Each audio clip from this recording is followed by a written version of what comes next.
Bom, seguimos falando sobre a repercussão dessa condenação do ex-presidente Lula em segunda instância e sobre as batalhas que a defesa do ex-presidente tem pela frente aí. Vou chamar o Vitor Boiadian. Vitor, boa noite para você. Bom, nós já dissemos, mas vamos repetir que talvez uma das maiores dificuldades da defesa daqui para frente é que o julgamento em 3-0, ele limitou as possibilidades de recurso à defesa do ex-presidente, né?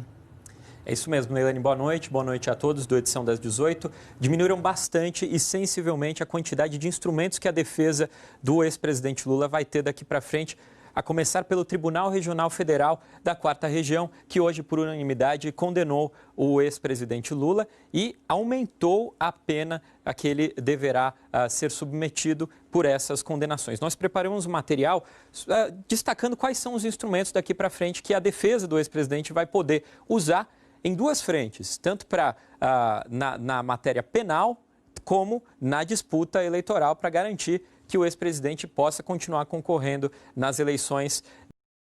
Bom, o único instrumento que resta à defesa dentro do Tribunal Regional Federal da 4ª Região são os embargos de declaração. Como funcionam os embargos de declaração? Eles são da seguinte forma, Leilani.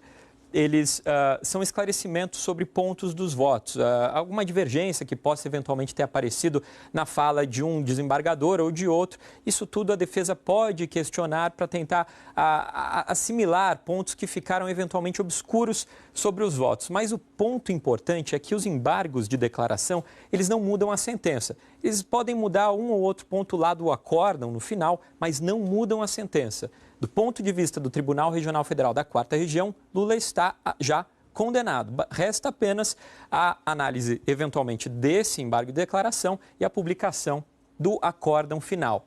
Isso acontece, Leilani, em média, 2 dias até 2 dias após a publicação do que foi decidido no julgamento dessa quarta-feira.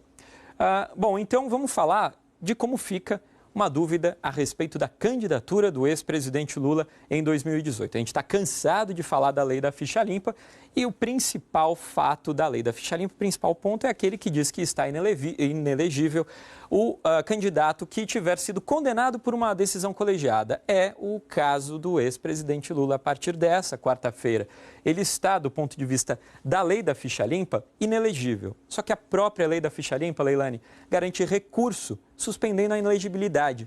O Tribunal Superior Eleitoral, ele tem até o dia 17 de setembro para analisar todas as questões relativas aos buracos, às falhas nos registros de candidatura.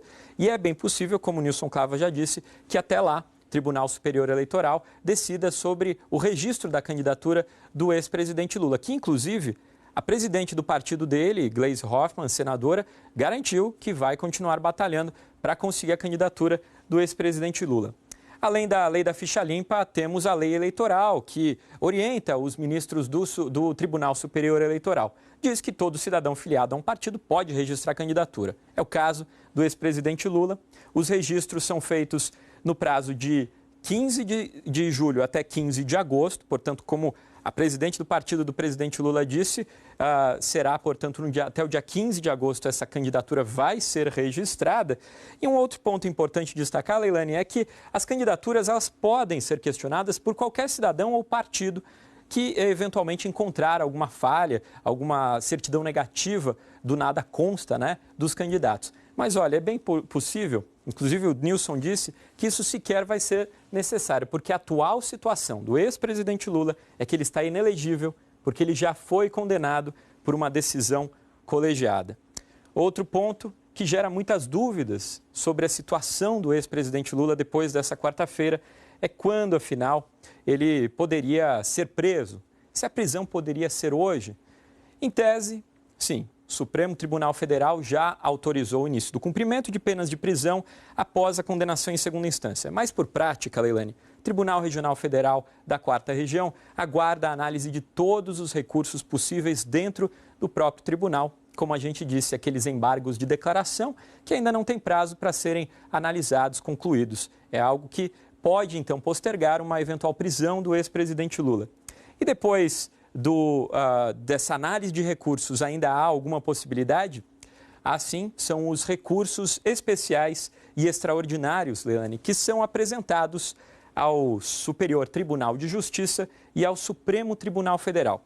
Como o advogado Eduardo Mendonça já nos disse aqui na edição das 18, esses recursos eles podem ser apresentados pela defesa do ex-presidente Lula, eles não têm um caráter suspensivo da condenação, então é necessário ainda um pedido de cautelar para evitar que a condenação tenha sua sentença cumprida, e aí ela pode ser decidida, uma cautelar, por decisão liminar de qualquer um dos magistrados desses dois tribunais superiores do Brasil. E isso, Leilani, pode influenciar tanto o efeito do cumprimento da sentença do ex-presidente Lula, como também a candidatura do ex-presidente Lula. Como diminuíram muitas as possibilidades de recursos agora com essa condenação unânime, é bem provável que isso tudo aconteça antes mesmo do período de registro de candidaturas. E aí, como o Nilson Clava nos trouxe, uma expectativa dos ministros do Tribunal Superior Eleitoral que toda essa conclusão aconteça com todo esse tempo que há até o dia 15 de setembro, que é o dia final que o Tribunal Superior Eleitoral vai ter que ter todos os elementos lá para julgar o registro da candidatura do ex-presidente Lula. De qualquer forma, a situação penal do ex-presidente Lula e a situação eleitoral podem estar daqui para frente nas mãos de ministros do Superior Tribunal de Justiça e do Supremo Tribunal Federal. Leilani. Vitor Boiadian, muito obrigada.